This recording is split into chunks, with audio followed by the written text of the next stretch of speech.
I would rather just say, you know what, I'm just going to prepare for the collapse. And if we get away with it one more time, well, I'll have to ride it out one more time. So if there is a huge recession, if the US dollar goes down during that recession, I agree with you. If the US dollar goes up during a big US recession, that's probably going to be very problematic for the rest of the world.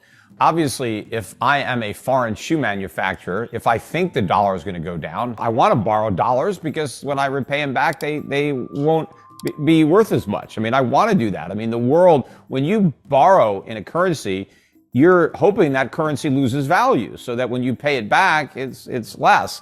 The problem is going to be the lenders. See, right now, people want to loan US dollars because they have confidence in the dollar. Well, what happens when they lose that confidence? It's going to be the lenders that don't want to make dollar loans. People are always going to want to borrow in a currency they think is going to go down. They're just not going to want to lend in it. And that's going to be a big problem for the US government because we are the world's biggest borrower. We have to borrow from everybody. And if people don't want to lend to us, and I don't think they will, not at an interest rate that we can afford to pay, more and more of our enormous deficits are going to be financed by the Fed. I mean, the Fed's going to have no choice, politically speaking, but to crank up the printing presses. So for all this talk about quantitative tightening, they are getting ready for another round of quantitative easing because that is the only way to politically finance $3 trillion deficits or whatever they are. I mean, and we have these huge deficits. Supposedly we have this great economy and we still have $3 trillion deficits. Where are they going to go in the next recession? 5 trillion, 6 trillion? And where is the government going to get all that money? They're not going to raise taxes on the middle class. They're not going to cut Social Security or Medicare. So the Fed is going to have to print up all that money. We're going to have to print far more money in the future than we have in the past. And we're not going to get foreign central banks to do our dirty work. The Japanese, the Chinese, the Saudis, whoever, they are not going to buy up U.S. treasuries. The Fed is going to be the buyer of only resort. They're not going to want them because I think they're still able to get away with the transitory narrative. They're still saying that what we're seeing is COVID related, it's Putin related, and so they're acting as if nothing has changed. There is a point in time where the public is not going to buy those excuses anymore.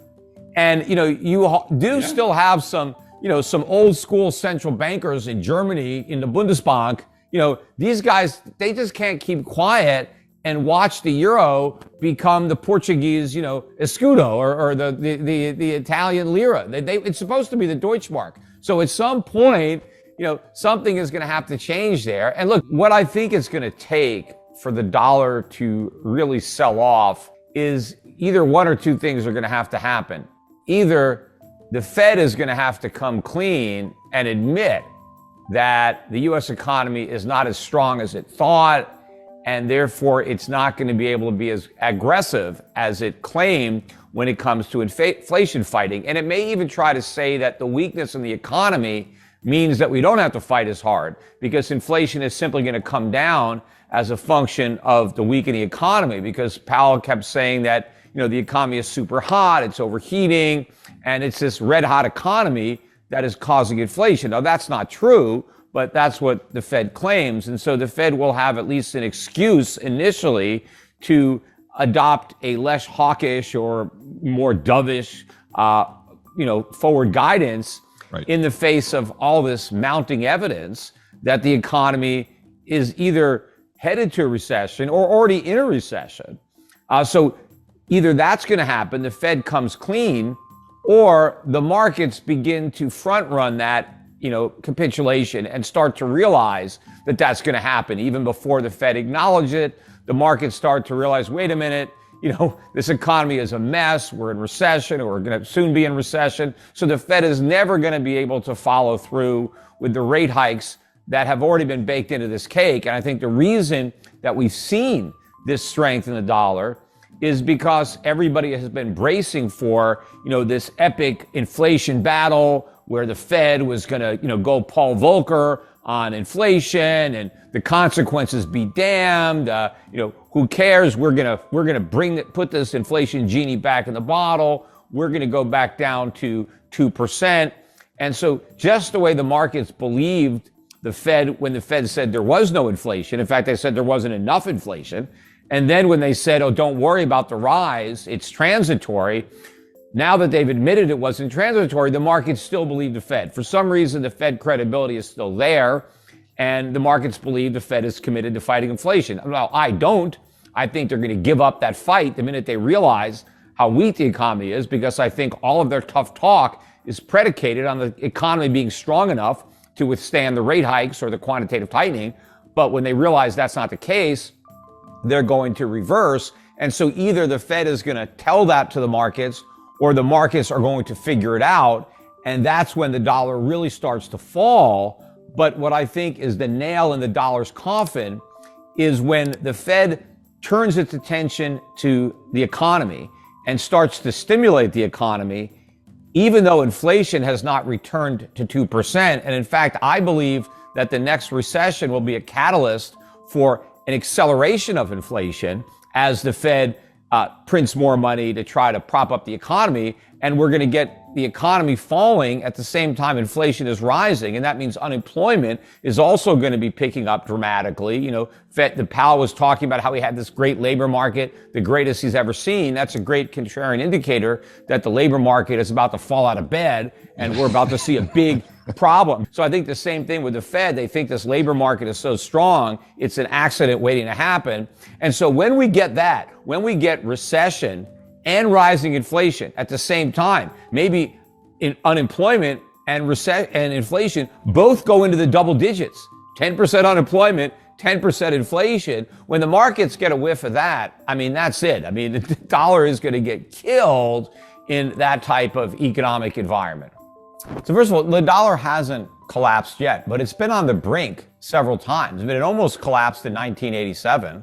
It almost collapsed in 2008. So it's been, near death, and then it's, revived.